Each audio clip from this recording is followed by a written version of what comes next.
Prince Harry and Meghan Markle are conducting a great staff purge as more members of the Sussex Survivors Club speak out.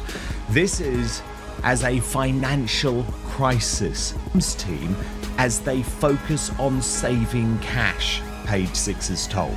The way she treated me, she says, of Meghan, can only be described as dehumanizing. She also said, you only hear about the professional positions, but the household staff departures are much higher. Oh, honey, can you believe this? From dripping in diamonds to drowning in debt, Harry and Meghan have gone from royalty to reality check real fast. They're firing staff like they're hosting a clearance sale inside their Montecito palace. The deal's gone. The brand crumbling. And guess what they're ruling now? A kingdom of financial chaos. Harry approving is that they are unable to even do celebrity.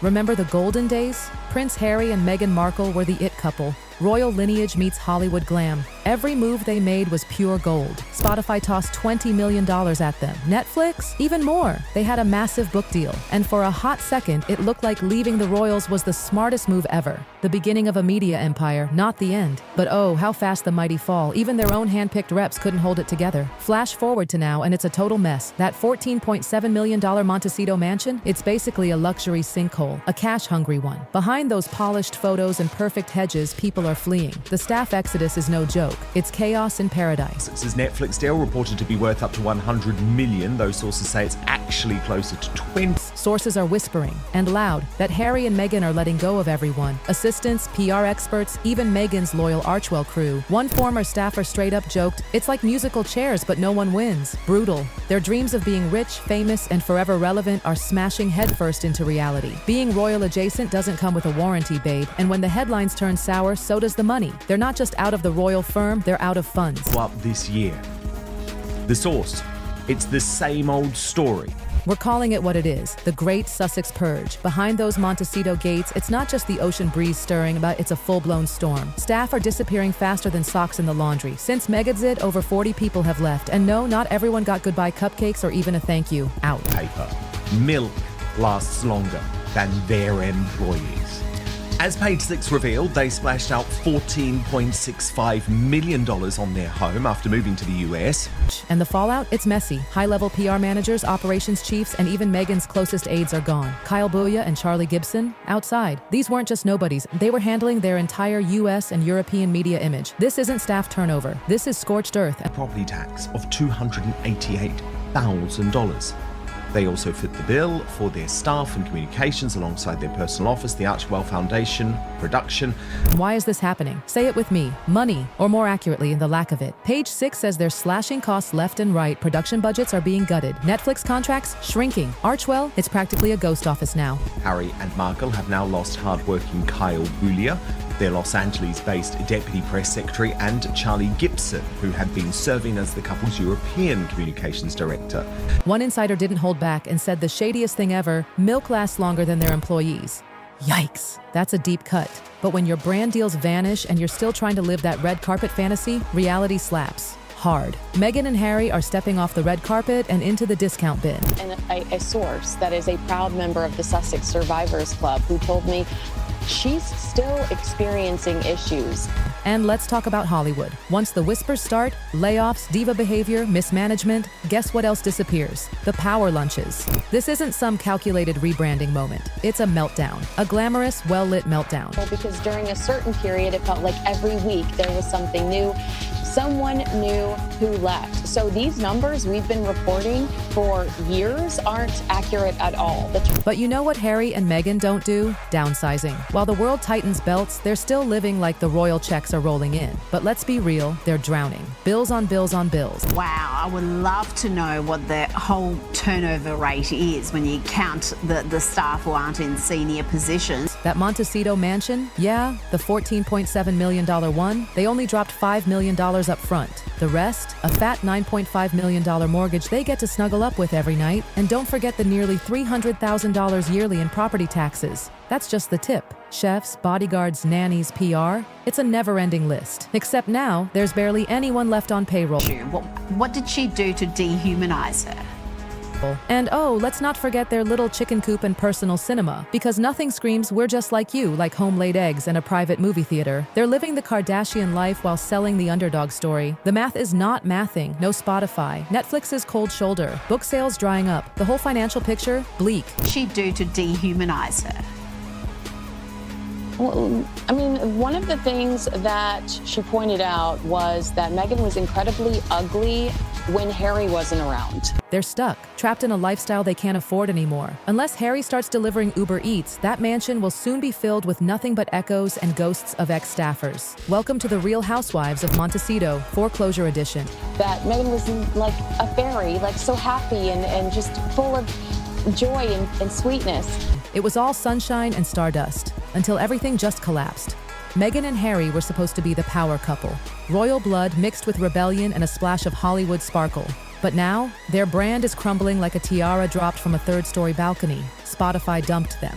Their podcast, Archetypes, canceled after one season and a few cringe episodes. Netflix, totally unimpressed. They wanted hits, sequels, royal cartoons, not a content drought. Out to play, and that Meghan typically is ugly when Harry's not around, but if Harry catches... Even Hollywood, the land of reinvention, is done playing nice. The whispers now? High maintenance, low return. Translation: they cost too much and deliver too little. That's a wrap, darling. That the number of staff that had departed Harry and Meghan was far higher. They promised us realness, bold truth, a new wave of storytelling. What we got? Overproduced PR fluff, a billion interviews about how hard palace life was, and drama that makes Succession look tame. Minus the good writing. Meghan and Harry are spending beyond their means and everybody's noticing. People have been calling this for years. The fame game? It's ruthless. You have to keep feeding the beast. But instead of giving value, they tried controlling the story, and that's when the star power dims. The Sussex brand isn't just fading, it's evaporating. Unless they reinvent fast, they'll go from red carpet royalty to cautionary tabloid tales. They wanted to be the poster couple for compassion and kindness. But tell that to their staff. The same staff who walked out in tears, the ones left burned out, broken, and bullied. She joked about selling some of the estate for the kids. But let's be real, it's a mansion made for drama, not peace. There's a chicken coop, a gym, a private theater, guest wings. It's vast, it's excessive, and it's screaming, "We forgot we can't actually afford this." Back in 2018, Jason Kanoff, their former communications secretary, filed a formal bullying complaint. Said Meghan had impossible demands, screaming fits, and pushed staff to the brink. The palace kept it hush at first, but once the Sussexes left, the tea spilled everywhere. Vanity Fair, The Times, even The Hollywood Reporter all ran stories of Meghan's supposed tantrums, meltdowns, and staff breakdowns. One aide needed therapy, another quit feeling shattered. That's not just gossip, it's a PR inferno, and it gets worse. Insiders said Meghan's worst side came out when Harry wasn't around. Emails at dawn, icy silences, petty meltdowns. It made Buckingham look like a day spa. Now, true or not, perception is everything. When your whole image is kindness, but your ex-employees are running for therapy, something doesn't add up. If kindness is your currency, scandal makes you bankrupt. Spotify didn't hold back. One exec called them grifters. Oof, that burns. While Meghan and Harry's empire smolders, guess who's out here thriving with grace and silence? Catherine, the Princess of Wales.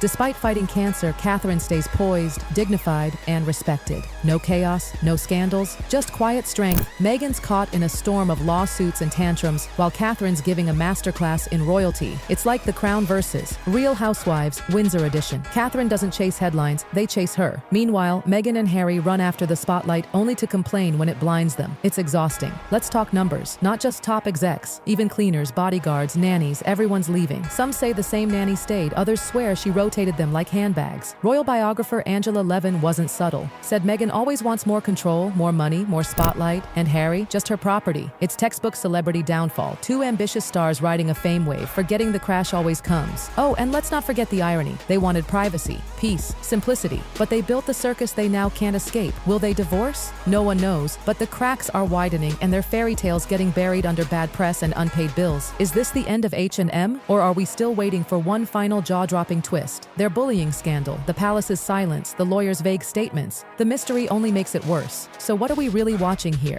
It's not just two ex-royals fumbling through post-palace life. It's the slow, painful unraveling of a brand built on rebellion and sold through a $14 million lens. They wanted to change the world. For a moment they did. But when the novelty wore off, all that was left was lawsuits, bitterness, and a podcast graveyard. The Sussexes banked on public sympathy and media power. But sympathy fades, power evaporates. And now they're stuck with a mansion they can't afford, staff they can't hold on to, and a public that stopped caring. Royal rebels turned Hollywood has-beens, caught in a spiral of bad PR, disappearing money, and nothing solid left to stand on. Is this their final flop, or just another messy chapter in their ever-spinning PR circus?